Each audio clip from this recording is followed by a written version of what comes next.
네, 안녕하세요. 우리 에듀케이션의 서상준 원장입니다. 오늘은 한 3, 4년 전쯤이었죠. 캐나다 주정부 이민 중 가장 쉬운 유학부 이민, 주정부 이민을 자랑하던 그 마니토바. 그 매니토바에서 사실 MITT라는 학교가 아주 폭풍처럼 성장했고, 우리 유학부 이민 사회에 큰 파장을 일으켰었습니다. 그만큼 인기가 아주 급속도로 늘어났었죠. 그러다가 한국인 마케팅을 해주는 한국인 직원분이 그만두시면서 사실 MITT의 인기가 조금 떨어졌었는데요. 오늘은 다시 MITT의 한국인 직원으로서, 한국 출신 직원으로서 현재 활동하고 계시는 MITT의 졸업생이자 직원분을 모시고 이야기를 한번 들어보려고 합니다. 네, 간단히 소개 한번 부탁드리겠습니다. 안녕하세요. 저는 2017년 매니토바 MITT에서 이제 졸업을 하고 지금은 이제 한국에 돌아와서 이제 MITT와 함께 일을 하고 있는 전여진입니다. 저는 MITT에서 지금 소셜미디어 앰베서더 타이틀을 가지고 이제 일을 하고 있는 상태에 있습니다. 네. 반갑습니다. 오늘 나름 어려운 자리라면 어렵고 또 쉽다면 쉬운 자리지만 이렇게 출연을 결정해 주셔서 너무 감사드립니다. 아닙니다. 자, 편하게 매니토바 주정부 이민이나 MITT에 대해서 조금 더 알아보는 시간을 가져볼게요. 네. 자, 본인 스토리가 사실은 MITT에 살아있는 벌써 화석 같은 존재이기 때문에 한번 여쭤볼게요. 2017년에 유학을 시작하셨잖아요. 맞아요. 그때 되면 제가 지금 기억에 MITT를 홍보를 거의 우리 에듀와 다른 그 유학원 한 곳이 있었어요. 그 두 군데서 거의 MITT를 한국에 처음 홍보를 했었거든요. 그때 홍보를 막 시작을 했을 때인데 그게 2016년이었어요. 2016년에 처음으로 MITT를 홍보하고 2017년에 유학을 하셨다면 거의 유학 1세대, MITT 유학 1세대쯤 되시거든요. 어떻게 MITT를 알게 되셨고 유학을 시작하게 되셨어요? 저는 사실 이제 영어를 되게 공부하고 싶다는 생각이 너무 커서 네. 이제 영어를 무조건 이제 외국에 나가서 살아야겠다. 사실 한국에서는 영어를 배우기가 쉽지가 않기 때문에 저는 이제 학원도 다녀보고 이렇게 했었는데 쉽지 않더라고요. 네. 특히 이제 회화 쪽으로 하고 싶었는데 회화가 잘 이제 어렵긴 하더라고요. 어렵더라고요. 그래가지고 이제 알아보던 중에 막 워킹홀리데이도 알아봤었고 이러던 중에 이제 흔히 말해서 엄친아 분이 이제 그 매니토바 쪽에 살고 계시다고 해서 이제 연결이 돼서 저는 바로 이제 결정한 다음에 바로 한 달 만에 이제 출국을 했어요. 그러면 다른 지역 볼 것도 없이 매니토바 주에 영어를 배우러 가신 거네요. 맞아요. 그러면 MITT 어학당에서 들어가서 시작을 하신 건가요? 처음에는 제가 이제 토플이나 이제 워낙 급하게 갔다 보니까 토플도 없었고 막 그러다 보니까 이제 그 어학원부터 시작을 해서 레벨 4 그때는 5가 없었고 지금은 이제 5도 있는 걸로 알고 있는데 저는 이제 레벨 4를 받아서 바로 졸업한 다음에 이제 9월 그때 6월에 졸업을 했던가 그랬던 것 같은데 이제 9월에 바로 학기를 들어가서. 그때 MITT 전공이 마감이 상당히 빨랐는데 맞아요. 그때 제가 알기로는 어학당을 다닌다고 해서 본과 조건부로 입학이 개런티 되는 게 아니었잖아요. 개런티 되어 있지 않았는데 저는 이제 IT 쪽으로 이제 지원을 하면서 이제 웨이팅 리스트에서 기다리고 있던 중에 정말 행운스럽게 이제 자리가 나서 저는 바로 들어간 케이스예요. 아마 다른 국제 학생 중 혹은 로컬 학생도 있겠지만 국제 학생 중에 비자 거절의 사유로 입학이 다음 학기로 딜레이 된다거나 불발이 되면 웨이트리스트에서 이제 올라가게 되니까 거기서 이제 선발되신 제가 거예요. 이제 된 거죠. 웨이트리스트 번호가 있나요? 나 몇 번이야 하는 거 알고 있나요? 알고 있진 않고 조금 약간 막연하지만 기다려야 되는데 그래서 보통은 이제 저는 이제 가서 기다렸지만 보통은 이제 뭐 어학 점수를 따고 가서 이제 학기를 기다린다거나 이제 한국에서 기다려서 이제 들어가는 경우가 많기는 한 걸로 알고 있어요. 네. MITT 레벨 4를 받으셨다면 영어를 잘 하셨네요, 그래도. 영어를 좀 배우긴 했었어요. 이제 회화 쪽으로 과외도 했었고. 그래서 이제 영어 쪽으로 관심이 많았다 보니까 이제 그렇지 않을까. 한국에서는 뭘 전공하셨어요? 한국에서는 이제 제가 대학을 나오거나 이러진 않았고 이제 고등학교를 졸업하고 바로 일을 시작을 했었고. 자, 그럼 제가 궁금한 건 왜 MITT에서 IT 쪽을 전공하셨고 그 정확한 전공은 무엇인가요? 지금은 이름이 바뀌었는데 그 당시에 네트워크 and Computer Technology. Network and Computer 거의 Technology. 컴퓨터 공학 쪽에 가깝게 1년제였어요? 2년제였어요? 1년제였어요. 1년 과정으로 네, 들어가셨었고 왜 그 선택하신 이유가 있으신가요? 저는 이제 약간 컴퓨터 쪽으로 제가 이제 실제로 일을 해보면 재밌겠다. 약간 컴퓨터를 좋아하기도 하고, 뭐, 만약에 뭐 고장 나거나 이러면 가족들이 저 먼저 찾아서 이제 고쳐달라고 막 이렇게 네. 하고, 그래서 실제로 일을 해보고 싶다라고 해서 이제 듣게 되었습니다. 그러면 냉정하게 말하면 전공적인 지식은 무지랭이 상황에서 맞아요. 입학을 하신 거잖아요. 그쵸. 그 1년 과정이 만 1년이 아니죠.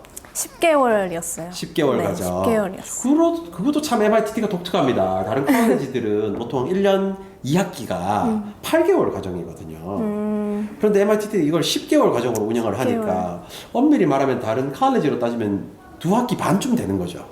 아무튼 공부를 해보니 어떻습니까? 따라갈만 합니까? 일단 좀 저 같은 경우에 전문 지식이 워낙 없다 보니까 네. 이제 막 거기에서는 이제 전문 기술 바로 뭔가 이제 시스코란 시스템을 이용해서 뭐 바로 뭔가 실습도 들어가야 되고 이러다 보니까 저 같은 경우에 약간 어렵긴 했지만 근데 대체적으로 이제 저처럼 전문 지식이 없는 사람들이 가기보다는 약간 워낙 좋아하고 뭐 컴퓨터 쪽을 많이 아는 사람이 많이 하다 보니까 되게 잘 하시더라고요. 네. 본인은 아니었지만 저- 다른 학생들은 잘하더라. 저도 막 따라가기 엄청 어렵고 뭐 이런 건 아니었고. 네. 그러면 처음 입학하셨을 때 그 구성원들, 캐네디언은 총 한 클래스에 몇 명이며 캐네디언은 어느 정도고 유학생은 어느 정도인데 한국인은 몇 명쯤 됐었어요? 제 클래스는 제가 하는 이제 학기에서는 한 40명 총 정원 40명 정도였고 거의 한 80%가 캐네디언이었어요. 유학생은 거의 없었네요. 맞아. 한국인 한 분 네. 계셨고 본인 외에 한 명. 저랑 이제 총 2명 있었고 네. 뭐 중국 분 몇 분, 필리핀 몇 분 이렇게 해서 캐네디언이 대부분이었어요. 네. 사실은 이 영상을 보시는 분들이 되게 궁금해하시는 부분 중에 하나가 10개월을 함께 이제 공부를 하는 거잖아요. 그럼 결론적으로 그 캐네디언들과도 함께 다 친해지는 분위기인가요? 캐네디언이 약간 개인주의적인 부분이 없지 않아요. 네. 그래서 제가 먼저 다가가거나 이렇게 하고 지금도 연락을 하는 친구도 있고 네. 그 중에 또 이제 뭐 마음이 맞으면은 또 캐네디언하고도 얘기하고 좀 하는데 먼저 다가오거나 막 이렇게 하진 않았고 대신 제가 먼저 다가가죠. 아무래도 외국인 입장이니까 네. 그런 게 필요한 것 같아요. 그래서 본인은 스스로 많이 다가가셨던. 저는 좀, 막 물어보고, 막 진짜 모르니까, 네. 이거 뭐냐? 이러면서 물어보면 이제 걔가 이제 좀 불쌍했나봐요. 그래서 알려주고, 그러다 친해지고, 그랬던 것 같아요. 같이 전공하셨던 한국분은 그때는 나이대가 어느 정도 되셨던 분이세요? 40, 50대 정도셨고, 이제 가족 단위로 지금. 그분도 아범- 전공자세요? 아니면 경력자세요? 아니셨던 것 같아요. 근데 그분도 열정이 되게 있으셔가지고, 네. 지금 영주권도 따시고, 그 관련 일도 하고 계신 걸로 알고 있어요. 자, MIT 컬리지가 있는 매니토바 주의 위니펙이라는 도시는 위니펙. 사실 컬리지가 2개 있잖아요. MIT 컬리지와 하나가 위니펙. 레드리버 컬리지가 거기 있죠. 아, 네. 위니펙은 유니버시티고 그죠? 자, 이렇게 2개 있는데 저희가 대체적으로 보면 레드리버 컬리지는 2년제 중심으로 구성이 되어 있고 맞아요. MIT가 유독 1년제 과정이 많죠. 물론 2년제 과정도 있지만 맞아요. 그런데 왜 2년제보다 1년제가 많은 분위기던가요? 입학을 하셨을 때 느낀 점은? 보통은 이제 이민을 좀 생각을 하다 보니까 네. 그래서 MIT에서 1년제 과정을 마치고 약간 빨리빨리 조금 이민을 하고 싶은 왜냐면 정책이 또 언제 바뀔지 모르고 그렇죠. 이러다 보니까 빨리 해서 이제 약간 속성으로 네. 하려고 하시던 분이 대부분이셨던 것 같아요. 이제 1년제를 들으시는 네. 이유가 만약 더 공부하시고 싶으시면 이제 또 뭐 포스트 그레이주에이트 프로그램을 듣던지 뭐 이런 네. 식으로 하시지 않을까. 그럼 본인이 그 재학생으로 공부를 하는 중에 한국인이 늘어나고 있다 이런 느낌을 받으셨어요? 그건 잘 모르겠어요. 본인 공부에 바쁘기 때문에. 그렇죠. 근데 어학원에는 한국인 분이 되게 많으셨어요. 어학당에는. 맞아요. 되게 많으셨고. 그 말은 어학당에 많다는 건 그 다음에 학기에 이제 입학을 그렇죠, 하려는 한국 그렇죠. 분들이 이제 많아지고 있다는 걸 느끼셨다. 맞아요. 거기에 한국 학생들끼리 뭔가 협회라든지 뭐 학생회라든지 서로 커뮤니케이션을 할 수 있는 그런 소통의 창이 만들어져 있나요? 그런 거는 보통 없었던 것 같아요. 저의 경우에는. 맞습니다. 이제 같이 함께 사는 이제 홈스테이 한국인 분들이 있어가지고 이제 같이 뭐 액티비티를 한다던가 이런 식으로. 그러면 거기 가서 어학당에 몇 개월 그리고 본과 10개월 정도 하시는 동안에는 계속 홈스테이에 계셨나요? 맞아요. 그러면 그 홈스테이에 다른 한국 분들도 역시 MITT를 다니시는 분이셨나요? MITT를 다니셨었죠, 그 당시에. 다른 전공으로? 네, 다른 전공으로. 그럼 왜 하필 한국 분들이 같은 홈스테이에 있나요? 저는 이제 지인분이 계셨기 때문에 이제 있었고, 네. 보통 한국 홈스테이를 이제 찾으시는 분은 약간 이제 그래도 아까 말씀하신 그런 한국 커뮤니티라던가 네. 이런 게 없다 보니까 사실상 이제 외국인한테 물어보면 잘 모르는 경우가 많거든요. 네. 사실 경험해보지 않았기 때문에. 네. 그래서 아마 한국 뭐 분들이 교회라던가. 조금 뭉쳐서 그쵸. 정보를 교환한다거나 하는 네, 정도군요. 네. 자, 본인이 이제 졸업을 하셨잖아요. 2017년에 유학을 시작하셔서 2018년에 졸업하셨겠네요. 사실 16년에 들어가서 17년에 졸업을 17년에 졸업을 그쵸, 하셨고 네. 정말 1세대네요. 6년도에 유학 시작하시고 7년도에 끝나셨는데 학기 시작을 8월 달에 하셨었죠. 네네네, 맞아요. 그러면 끝날 때는 6월 달에 이제 끝이 6월 달에. 나고 자, 이제 여러분들이 진짜 궁금해할 취업 이야기를 한번 물어볼게요. 어찌됐건 네트워크 테크놀로지와 관련된 걸 배우신 건데 이쪽으로는 취업을 도대체 어떻게 구하며 취업을 어떻게 하셨는지에 대한 설명을 한번 부탁드리겠습니다. 저는 약간 이제 전문 지식이 없는 그런 케이스여서 네. 되게 지원을 일단 많이 했어요. 일단 어플라이를 많이 했다. 어플라이 한 100군데 정도 한 것 같아요. 위니펙에 100군데 할 곳은 있나요? 잡은 많아요. 오히려 한국보다 더 많을 수도 있는 게 이제 네. 땅은 되게 큰데 한국에 비해 이제 사람이 적다 보니까 네. 수요가 이제 많은 거죠. 수요가 많고 네. 그러다 보니까 전 지원을 계속 이제 했는데 학생 때 계속 하셨나요? 아니면 졸업하고부터 시작하셨나요? 졸업하고부터 시작하셨다. 했죠. 네. 졸업하고 이제 저는 약간 이민이 목적이었기 때문에 최대한 빠른 취업을 하기 위해서 네. 이제 되게 여러 군데를 이제 지원을 했다가 이제 고객 그 서비스 센터 쪽으로 이제 취업을 했고 네. 만약에 전문 지식이 있거나 아니면 좀 꾸준히 이제 뭐 발런티어 경험이나 이런 것도 되게 중요하거든요. 네. 그래서 이제 그 컴퓨터 쪽으로 이제 발런티어도 하고 뭐 이런 분들 중에서 이제 지금 시점으로 봤을 때 컴퓨터 쪽으로 관련 직업을 가진 분들이 많아요. 제 이제 동기 중에서도. 동기 중에서. 네, 연락은 계속 하고 있거든요. 커뮤니케이션을 지금 하고 있는 동기분들은 전공을 살려서 취업을 해서 계속 일하고 계신 분들이 많다. 그 타 지역 사람들이 혹은 타 국가 사람들이 이민을 위해서 MITT로 몰리잖아요. 그러면 그 영주권을 받으신 분들은 다른 지역으로도 많이 가시나요? 아니면 대부분 거기 체류를 하시나요?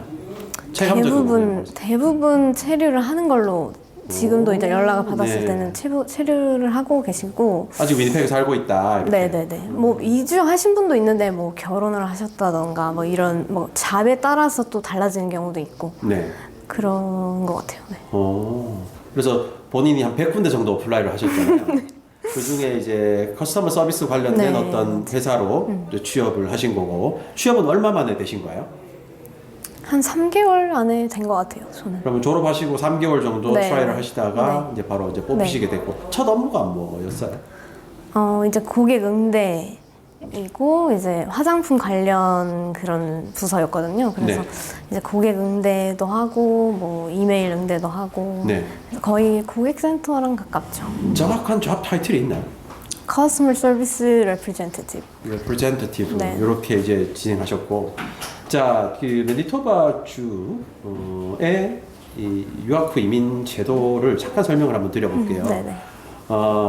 우리 앰버서더님께서 하셨던 시절에는 졸업 후에 잡 타이틀 상관없이 잡 코드와 상관없이 캐나다는 NOC라고 해서 잡 코드마다 레벨을 구분해 놨는데요. 그 레벨과 상관없이 any job 어떤 직종도 상관없어요. 졸업 후에 6개월 취업하고 나면 바로 영주권 신청할 수 있었죠. 네, 맞아요. MPNP라고 불리우는 주정부 이민을 신청할 수 있는데 지금은 조금 바뀌었습니다. 지금은 어떻게 바뀌었냐? 지금 더 유리하게 바뀌었어요. 지금은 NOC 레벨 중 비직종 이상의 특정 잡 카테고리들은 취업하자마자 바로 PMP를 신청할 수 있게 바뀌었고 나머지 직군은 옛날과 똑같이 6개월 일하고 PMP를 신청할 수 있도록 바뀌었어요. 그래서 쉽게 말하면 IT 테크놀로지를 공부하신 분이 만약 IT 쪽으로 취업을 하셨다면 취업하자마자 바로 PMP를 신청할 수 있죠. 그게 아니라면 혹은 잡 타이틀이 맞지 않는다면 6개월 일하고 신청할 수 있는 분위기였습니다. 맞아요. 회사가 날 뭔가 서포트 안 해주면 어떡해? 뭐 회사가 나를 영주권을 안 주면 어떡해?